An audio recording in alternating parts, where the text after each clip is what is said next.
Thank you, Arvindji, and thank you, Meditation Magic, for this opportunity. You guys can hear me clearly, right? Yes, ma'am, we can hear you. Okay. Thank you so much. So today's topic, Magic of Friendships. I was reading this book recently by Dr. Shubhavilas Prabhu. I don't know if you can see the book or not. I'll send you the information later. And that's what gave me this idea about friendship. So as Patriji, Divya reminded me also, as Patriji used to greet everybody and start his talk with, my dear friends, my dear masters, and my dear gods. And friends is such an important part of who we are. And today is day 97. So that is also a prime number, a good number for friendship conversations, because it's a call to uplift the wisdom that we've been sharing these past 96 days, uh, to tell us that our experiences, they aren't random, and they shape us to who we are by turning our empathy, our intuition, and learning into something that positively impacts the world. So friendship is also a form of energy. We've learned about so many different energies in the last few weeks. Friendship is a form of energy, and we thrive on the connection that we build. It recharges us and inspires us and shapes us to who we are. But when this energy isn't returned, or we sense that the bond is no longer valued, it creates inner confusion and conflict. We struggle with this because we don't always know how to handle those feelings, right? So today we are here to understand what is friendship and how we can grow with it. So let me go ahead and begin. So before I go too much further, what is friendship to you? You can just unmute and answer this question. What does friendship mean to you? For me, it's a really wonderful relationship to whom we can share our each and everything. And this is a really pure, honest relationship. It's more than the blood relation. Absolutely. Totally agree with you, Shraddhaji. Thank you. Did somebody put something in the chat? I'm not able to see. That's me, Sonia. I put like being present for someone. Yes. And do you agree that friendships have changed over time? How we think of friendship and how people interact with each other, it has changed, right, over time. So what is friendship? I can hear some echo. Is that me or? Okay, it's good now. So friendship, how has it changed over time? So our grandparents era, friendship was about community. If I remember back to my grandparents, they had fewer friends, but lifelong bonds, like Shraddhaji was saying. It was a lot of face-to-face time, shared work, shared meals in a shared community, uh, just supporting each other together. Loyalty and duty was the core values of that. Conflicts were resolved with patience and understanding. Walking away wasn't really an option. So next comes our parents' era. Our parents, their friendship to me was partnership. Partnership in schools, meeting friends in schools, work, neighborhood. And that's where we made most of our friends, right? Through schools, through our parents' work, and through the neighborhood where our parents used to have friends or where we made friends. And then our parents also became friends with their parents. So that's how it was. It was a partnership. The phone calls and letters were a common way to keep connected. Friendships helped major life events. They were always there for us, whether it was something small as a bowl of sugar, maybe that you just needed to complete a dish, or it was something that you needed help, somebody was sick. They were always there for you. It was less expressive emotionally, but they were very, very dependable, very deeply dependable. The next generation is our generation, where friendship to me is about emotional alignment. It's about being open and being vulnerable and being accepted for who you are. It's less tolerance for toxic behavior, um, and having healthy boundaries that matter to each of us, respecting each other, accepting each other as we are. We look for friendship that support our mental well-being and personal growth. And then the last but not the least is the young teens and the adults, young adults and the Gen Zs. Their friendship is belonging. Digital friendship is equally, if not more, real and sometimes stronger than the physical closeness that we all have been accustomed to. It's constant communication, but the attention span is shorter. They quickly connect, quickly disconnect. It may be less emotional than what we used to have, and the relationships change, evolve much, much faster. So this book that I was talking about, it talks about 4 kinds of friendship. So in English, we have one word for friendship, and then we have best friend, and then BFF, but it's friends. But in Sanskrit, it's 4 words at least for friendship. So we'll talk a little bit more about that. But friendship, as we mentioned, is a multifaceted bond that enriches our lives in countless ways. It's not a one-size-fits-all relationship, but rather something that manifests in different forms, each offering unique benefits and challenges. So we'll go ahead and explore these 4 relationships that I was talking to you about and see how they play a role in shaping our growth and our personal emotional well-being. So these include Bandhu. And as I mentioned, these words are all Sanskrit words. There are many words in Sanskrit to describe friendship. So these are 4 words that the author has used. Bandhu, which is a purposeful friendship. Saka, which is like a mentor. They guide you and encourage you. Then there's Priya Saka, which is a joyful companion. Think of it as a childhood friend that has evolved and come with you along in your journey, that uplifts you and challenges you. And then there is Suharit, which is the best of best friends who offers unconditional support.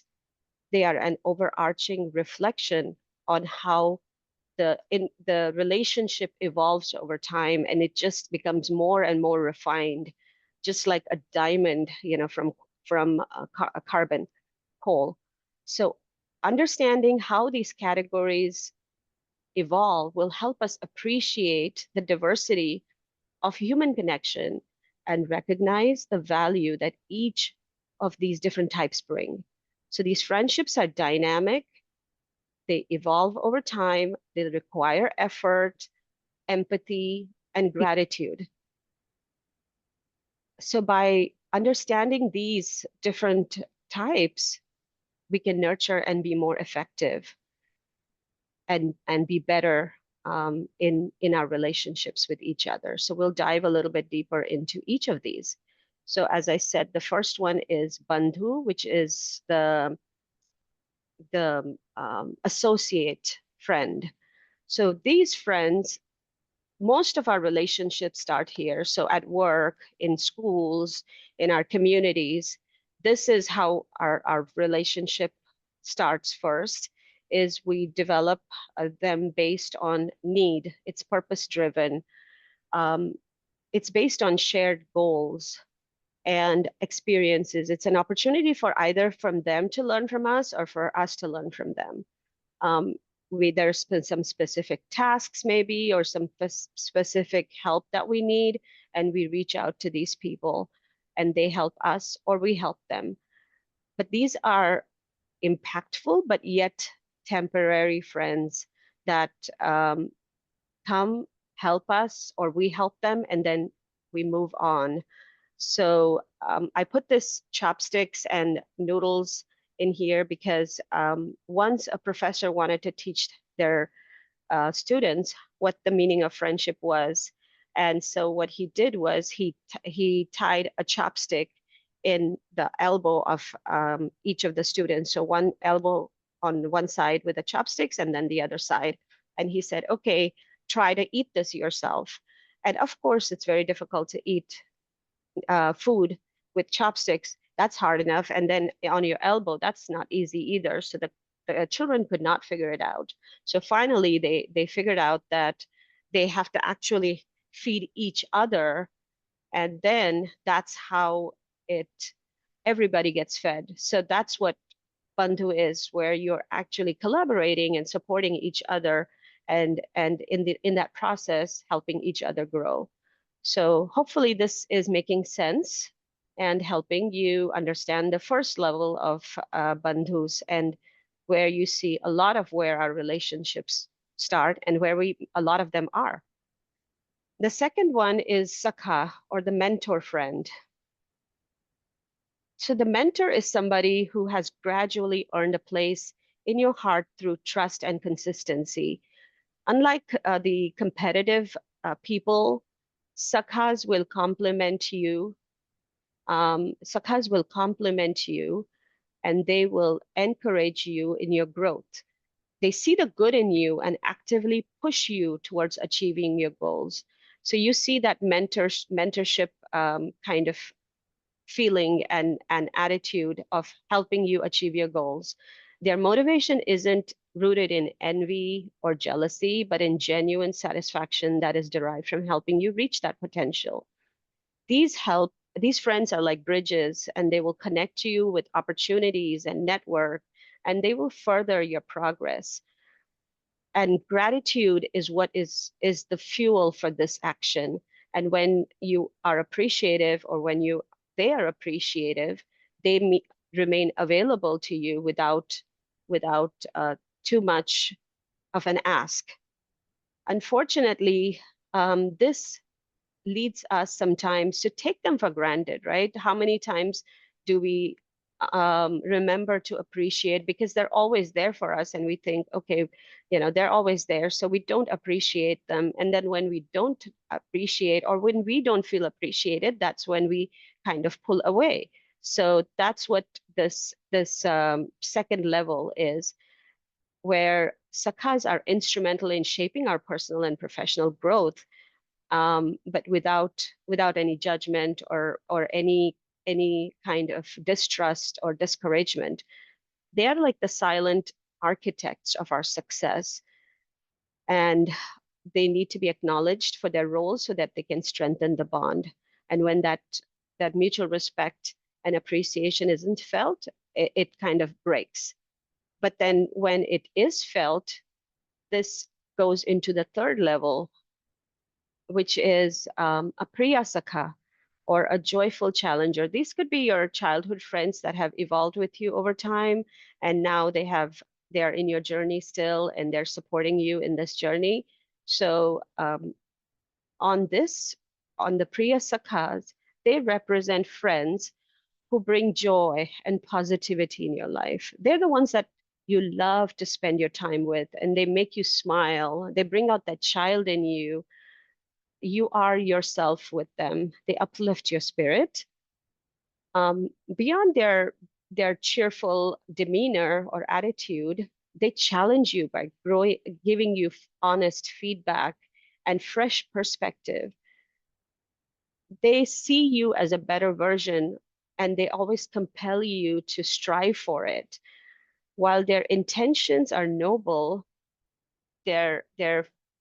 sometimes their suggestions may feel like unrealistic, because they are thinking far ahead. They're seeing your potential before you see your potential a lot of times. And this dynamic can make the interactions with them both inspiring and sometimes a little bit uncomfortable, because you see what's lacking in you when they tell you to improve yourself in a certain area. And a lot of us don't like that negative feedback, but it's important for us to grow. So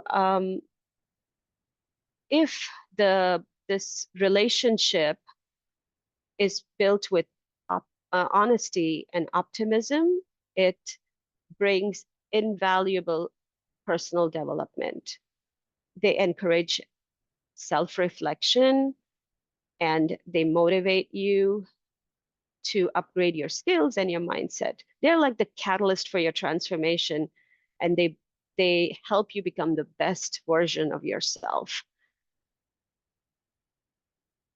So now we are 3 levels into the relationship, and then if all these criterias are met and we have evolved over the negative feedback, and we've grown and we've become the best possible versions of ourselves, we've helped others also become the best versions of themselves, then a few handful of them turn out to be who are the best friends.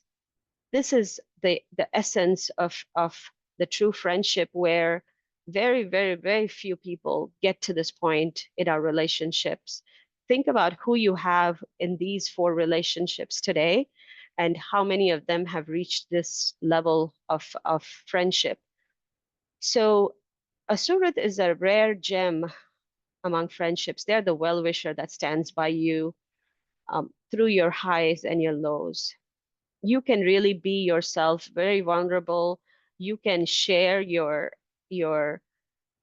deepest feelings, your lack, and your choices, and they will never judge you, but they'll understand you. They will help you.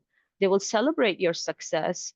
They'll share your sorrows, and they will offer unwavering support through your life's journey, and you through their life's journey.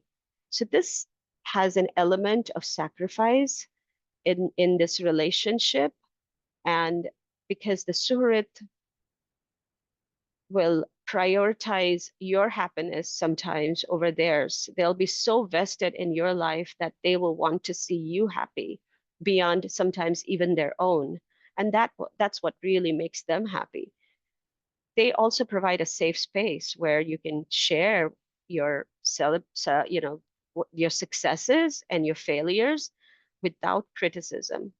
However, this should not really be a one-sided relationship either, because they also need the support, and they also need the same kind of reciprocity that we are getting.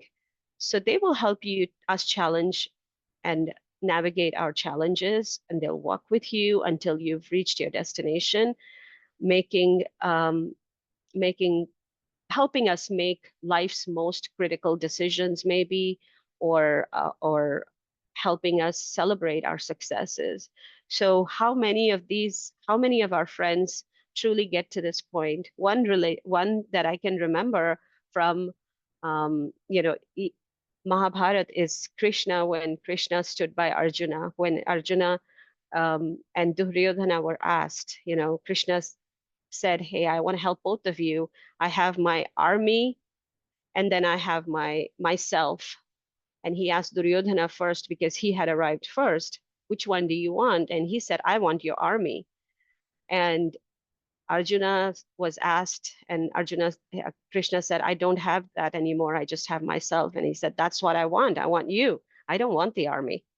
So that's what a true friendship is. They understand that this friendship is more important than what material things they may bring with them. Any questions up to this point, or shall I still continue? How are we doing on time? Yeah, we are good, Soniya. Okay, all right, good. So I'll quickly go over this story. Many of you must have heard the story about the monkey and the crocodile.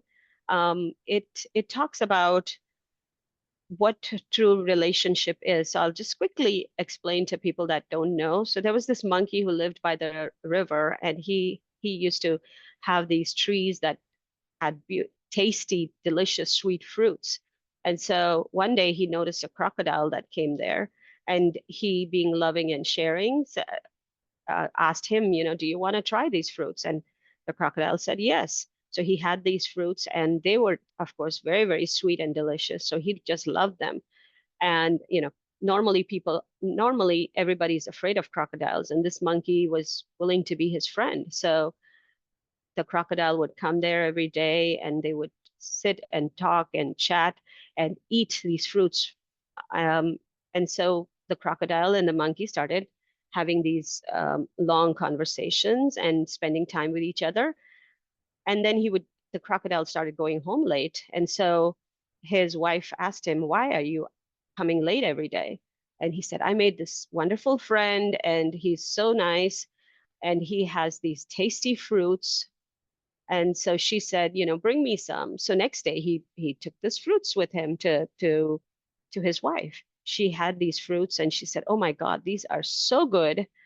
And then she was thinking, if the sweets are so good, the fruits are so delicious, how delicious would be the monkey's heart? So she told her husband, "Tomorrow I want you to bring the monkey so I can eat his heart, because I think the heart would be even more delicious than the fruits." And so now the crocodile said, "I can't do that." So the wife said, "No, you have to do that, otherwise don't come back home."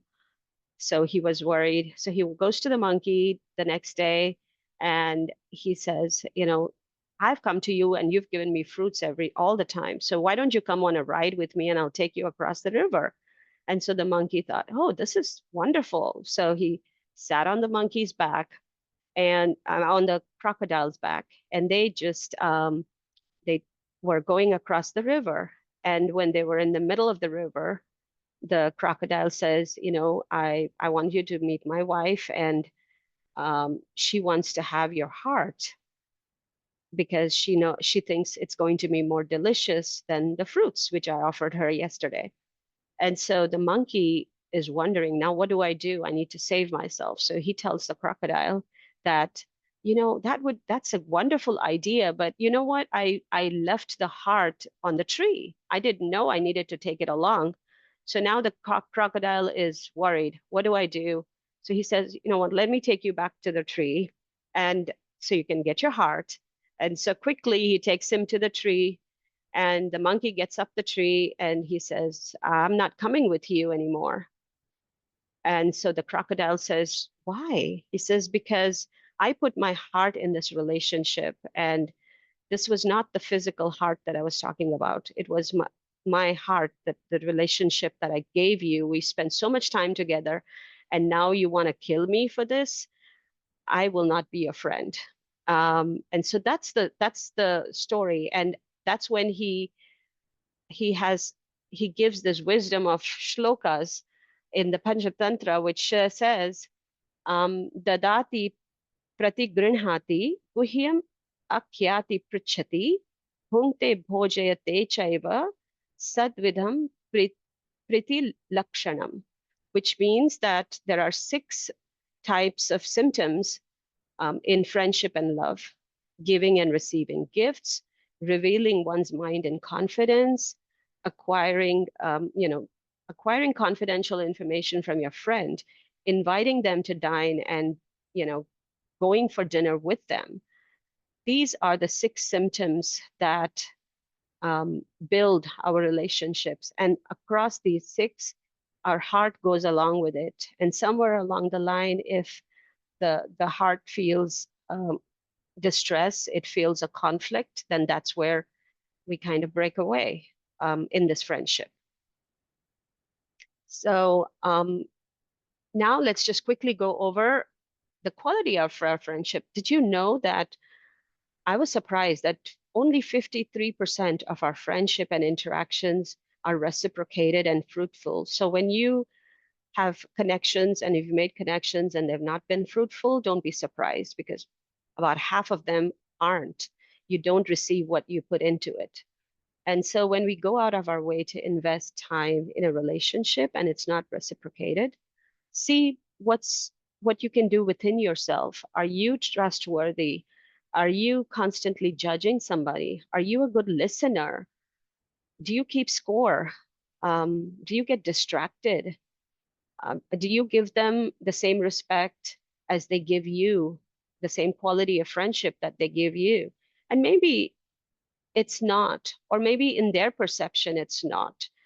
That's where maybe talking to that person and understanding that, hey, I really like spending time with you, but how can I improve so you feel valued too? Maybe that will help the quality of that relationship. So beyond friends, so what we spoke about was the different kinds of friendship, but beyond friends, there are relationship and original bonds that have never been broken. One of them is parents. Parents, they are our friends from the day we were born. We don't realize it, but they also had a big impact from our birth. Their lives changed. Um, we learned from them, but then it's their opportunity to learn from us as well. So don't be hard on our friends. This is on our parents. This is what I learned from this book is sometimes we are hard on our parents. We think they will not understand us, but give them an opportunity and be compassionate and express gratitude.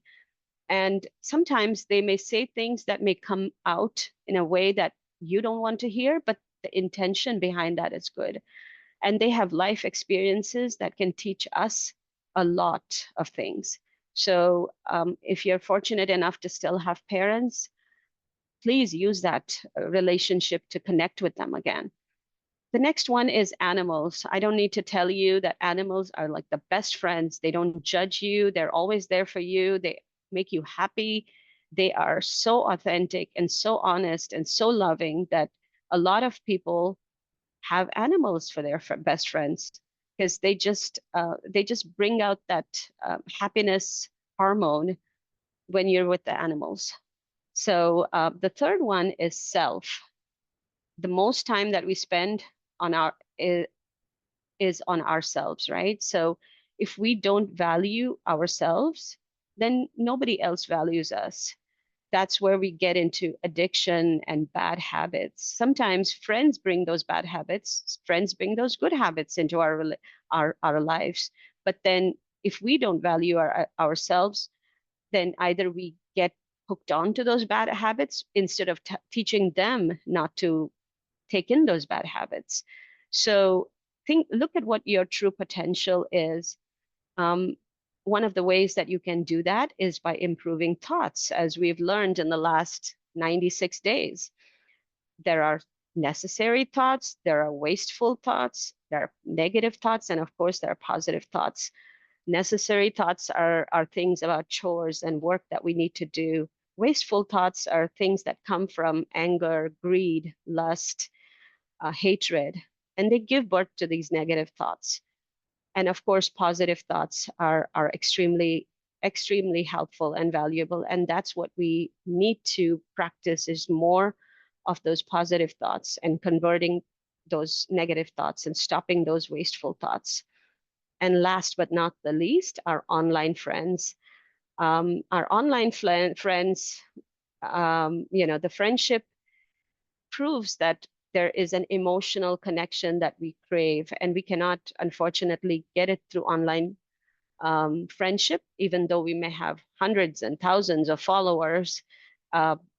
People who depend on online friendship aren't really happy because they don't have those authentic emotional connections through people because we can't depend on them.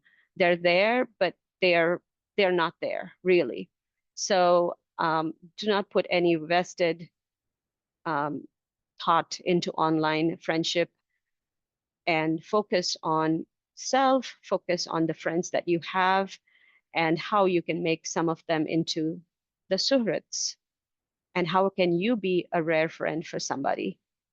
So as I close this session, I would like you to think about this 4 layers that the author talks about, Bandhu, Saka, Priya, Saka, and Suharit, and see, where you fall and where somebody in your life falls, and how how many of them can gradually progress to the next level? Have you put enough time into that, um, enough emotions into those? So understanding this, this is very, very important. So what type of friend are you? Are you a mentor? Are you a challenger or an unwavering supporter? What type of friendships do you cherish the most? How do you nurture them? As we learned, friendship thrives on mutual respect, effort, and empathy. Recognizing these contributions of each of these, whether it's Bandhu, Saka, Priya Saka, or Suharit, we can cultivate these deeper connections and ensure that these bonds remain strong and fulfilling. Let us remember that friendship isn't just about who's been around the longest, but who's consistently shows up and who never leaves.